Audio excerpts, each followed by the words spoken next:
IDTV మన ఉనికి మన వాణి. నమస్తే. ఏఐ రాకతో చాలా ఐటీ కంపెనీల్లో లే ఆఫ్స్ ప్రారంభమైనాయి అంటూ కూడా రోజు ఏదో ఒక అప్డేట్ చూస్తూనే ఉన్నాము. అంత డైరెక్ట్ ఎఫెక్ట్ కాకపోయినప్పటికీ కూడా, అంత ఎఫెక్ట్ ఇమీడియట్‌గా కాకపోయినా కొద్దిగా దాని ప్రభావం ఐటీ కంపెనీస్ మీద, ఎంప్లాయీస్ మీద రోజుకి ఏదో ఒక అప్డేట్ రూపంలో వస్తూనే ఉంది. అయితే ఈ ఏఐ ఎంత ప్రభావం చూపుతుంది? నిజంగానే పూర్తిగా ఐటీ ఎంప్లాయీస్ జీవన విధానంలోనూ, అలాగే వాళ్ళ జాబ్స్‌లో మార్పులు రాబోతున్నాయా? వాళ్ళకి జాబ్స్ లేకుండా పోతున్నాయనంటే మరీ అంత డెప్త్ అండ్ స్ట్రైట్ ఫార్వర్డ్‌గా కాకపోయినా ఎఫెక్ట్ అనేది కొంత మేర అన్నమాట.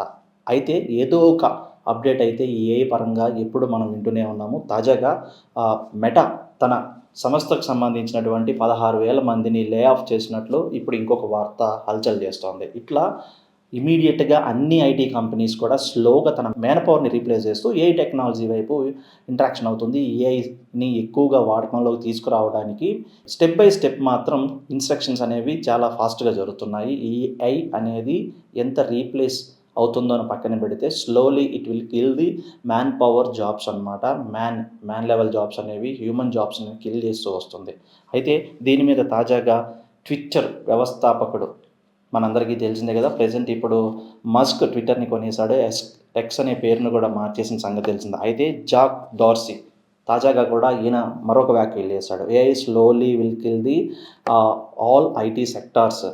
చాలా ఫాస్ట్‌గాను ఎంతో ప్రభావితం చూపిస్తోంది ఏఐ అనేది. ఎప్పుడు లేనంత హై అండ్ చేంజ్ ఓవర్ అనేది టెక్నాలజీలో ఇంతగా రావటం అనేది నేను ఎప్పుడూ చూడలేదు. మనం గత 50, 60 ఇయర్స్ నుంచి చూసినటువంటి డెవలప్‌మెంట్ గానీ, టెక్నాలజీ కానీ జస్ట్ రానున్న 5, 6 సంవత్సరాల నుంచి 10 ఇయర్స్ లోపే కంప్లీట్ 100% చేంజ్ ఓవర్ అనేది ఇట్ విల్ బిగ్ చేంజ్ నిజంగాను.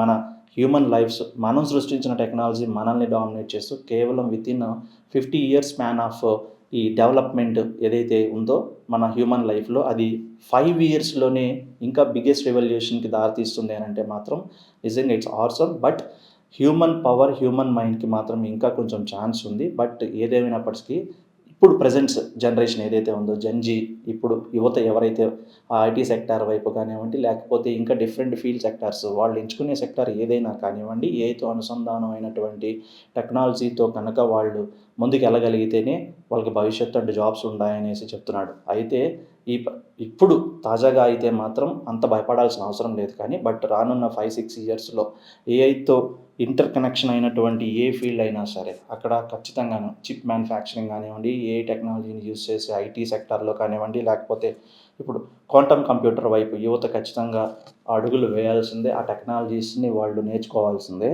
ఏఐతో కూడిన అనుసంధానం అయినటువంటి ఏ ప్రోగ్రామింగ్ అయినా సరే, అది ఏ సెక్టార్ అయినా, ఏ ఫీల్డ్ అయినా సరే, మీరు ఏఐతో ఇంటరప్ట్ అయ్యి ముందుకు వెళ్తే తప్ప there is no chance and no guarantee for your jobs ఆయన ఇచ్చినటువంటి స్టేట్మెంట్. సో ఇలా ఏఐ స్లోగా ఒక చాప కింద నీరులాగా పాకుతుందని చెప్పాలి. తాజాగా ఇప్పుడు మెటా సంస్థ నుంచి ఇంతమందిని తొలగించడం, అలాగే అమెజాన్‌లో కూడా గడిచినటువంటి లాస్ట్ ఇయర్ అక్టోబర్ నుంచి ఆల్మోస్ట్ డిసెంబర్ వరకు కూడా 15,000-30,000 ఎంప్లాయీస్‌ని లే ఆఫ్ చేసినట్లు ఒక న్యూస్ ఉంది. సో ఇలా మెల్లిమెల్లిగా ప్రతి ఐటీ సెక్టార్‌లోనూ మ్యాన్ పవర్‌ని తగ్గించుకుంటూ కూడా చాలా ఐటీ కంపెనీలు ఆటోమేషన్ వైపు, ఏఐ వైపు అడుగులు వేస్తున్నాయి.